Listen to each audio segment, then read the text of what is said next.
Saluto a tutti, oggi vi farò vedere una rigenerazione dei fari fatta come si deve, a casa da soli e con pochi euro. Quello che vi occorre sono alcuni fogli di carta vetrata che vengono venduti in questo modo o in rotoli, in qualsiasi ferramenta o grosse catene di distribuzione. Le grane che vi occorrono sono 3,20, 400, 600 e 800. Le grane indicano la quantità di minerale per centimetro quadrato, quindi all'aumentare del numero la grana diventa più piccola e più fina, quindi è una carta che è sempre meno abrasiva. Quindi io non consiglio di partire con una grana più grossa della 320 perché va a fare troppi solchi sul faro e dopo è molto più difficile renderlo lucido nuovamente.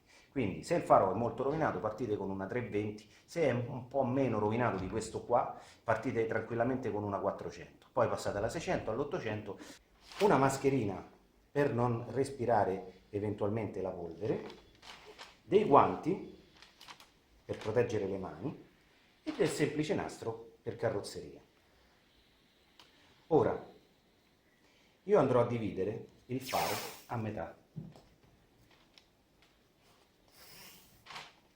per farvi vedere come viene e come era, in modo tale da avere un confronto diretto. Quando passate la carta vetrata, ricordatevi a incrociare in questo modo per non lasciare tanti segni.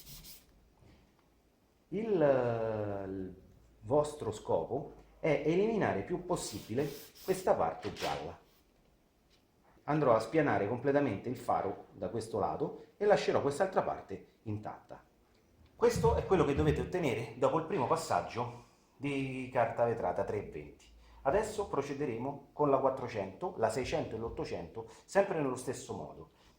Bene, ci vediamo dopo il passaggio della 400, 600 e 800.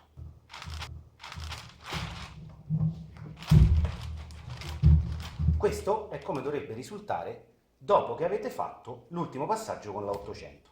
Adesso con un panno passiamo, diciamo, uno sgrassante, che può essere anche del normalissimo spirito che avete a casa, o il vetril, qualsiasi cosa, e vedete che già il faro comincia a diventare più lucido e meno giallo rispetto a prima. Fatto questo passaggio, quello che vi serve e che vi dovete procurare è sempre la mascherina, perché andremo a spruzzare un trasparente a bomboletta. Agitare.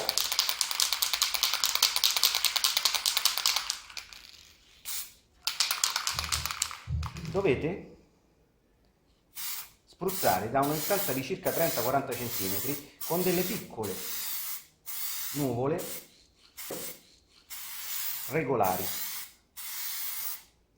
Data una prima mano, dovete aspettare che asciuga un pochettino, anche se non viene subito bene, non vi preoccupate, quando darete l'ultima mano poi si stenderà. Procedete con la seconda mano e questa volta andate a omogeneizzare la superficie del faro. Girate intorno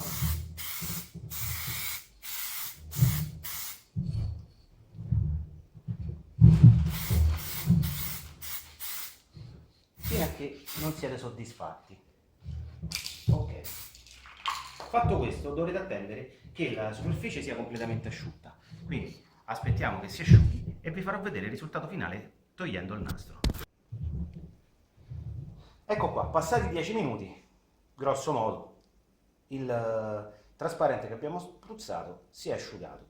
Ho scartato il faro per farvi vedere e questa è la differenza che tra la parte che abbiamo verniciato e la parte che non abbiamo verniciato. Con questo tipo di rigenerazione voi avrete i fari come nuovi. In più avrete dato una mano di vernice lucida protettiva e sarete sicuri che il faro rimarrà così almeno altri 2-3 anni.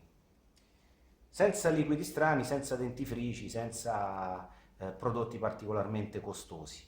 In questo modo voi, con una bomboletta di trasparente e qualche foglio di carta vetrata, potrete spendere intorno ai circa ai 10 euro, intorno ai 10 euro di spesa, e potrete fare tranquillamente tutti e due i fari della vostra auto più altre svariate coppie di fari, perché la bomboletta se ne usa veramente poca. E io adesso l'ho fatto smontato per esigenze pratiche, ovviamente legate anche alla realizzazione del filmato, ma voi questa operazione la potete fare anche col faro montato sulla vostra auto. L'importante è che usiate il nastro di carta per mascherare intorno alla parte dove voi non dovete andare a trattare, quindi il paraurti, i parafanghi, il cofano, a seconda dove è alloggiato il vostro faro.